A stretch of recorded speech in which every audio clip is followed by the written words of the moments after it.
$100 dinners, spa vacations in Hawaii, and first-class trips to Vegas.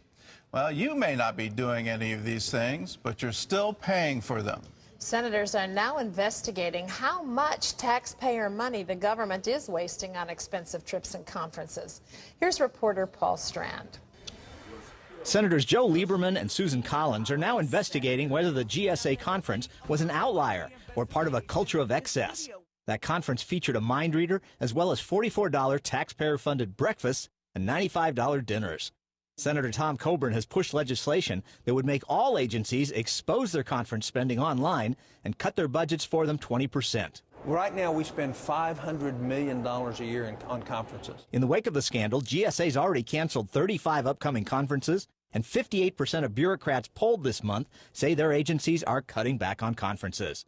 Coburn wonders if most are even needed. Every federal agency has video conferencing available, and yet we're spending it. We spend $15 billion on travel. And all this is outside of the military. Examples, in 7 recent years, the Department of Justice spent $312 million on conferences. One featured $4 meatballs and $16 breakfast muffins.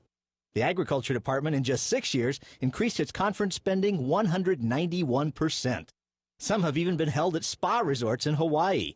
One of these was teaching attendees about the U.S. Congress, 4,500 miles away in Washington. We're spending money we don't have on things we don't need. Coburn's office puts out this report every year exposing 100 examples of government wasteful spending. But Coburn says there's so much more government waste than just conference spending. We just put the top 100 out of thousands. In other words, we could publish 1,000 stupid things that the federal government does a year. Easy. And we'd still have thousands left to do. Paul Strand, CBN News, Washington. I tell you, we need a taxpayer revolt in this country where people start to realize that there's a real false sense of entitlement up in Washington, D.C., and in the bureaucracies that we've allowed to be created, whereas they think they're entitled to this kind of thing, and they vigorously defend these kinds of expenditures. But the real bottom line is we can't afford it anymore. When you start thinking that not just our grandchildren, but our great-grandchildren are going to be paying for the current deficit, it makes you want to say, let's watch every single penny. Lee Webb has the rest of our top stories from the CBN Newsroom. Lee?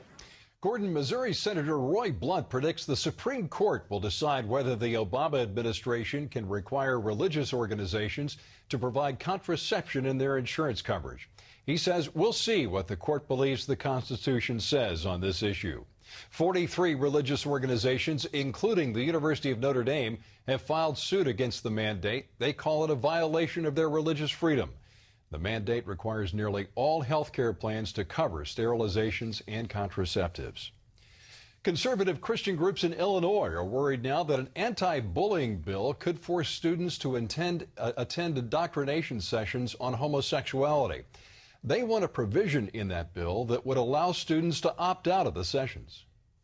What we're asking for is that they just include a sentence that say that no student or school personnel will be required to participate in any activities or program that conflicts with their personal or religious beliefs. The Illinois Family Institute says it's concerned that gay activist groups want to end bullying by normalizing homosexuality. The ACLU and several gay rights groups, though, back the bill. They claim it already has language that protects religious views. Is Facebook ruining marriages? A British legal services firm found that more than a third of divorce filings last year included the word Facebook. And TheStreet.com reports more than 80% of divorce lawyers say they've seen a rise in cases related to online social networks. Analysts say a reason behind the trend is how easy it is to have an extramarital affair online. And one expert also points out that Facebook reconnects people with past love interests. Gordon? Well, it's more than that. Facebook leaves a trail. That's why you see a third of the filings mention it, is the other spouse has found the records on Facebook and on the accounts with Facebook. That's why judges are requiring people to turn over Facebook passwords in divorce cases so they can actually track and find out all about you. And we seem to be quite dedicated in leaving all kinds of records strewn across the internet.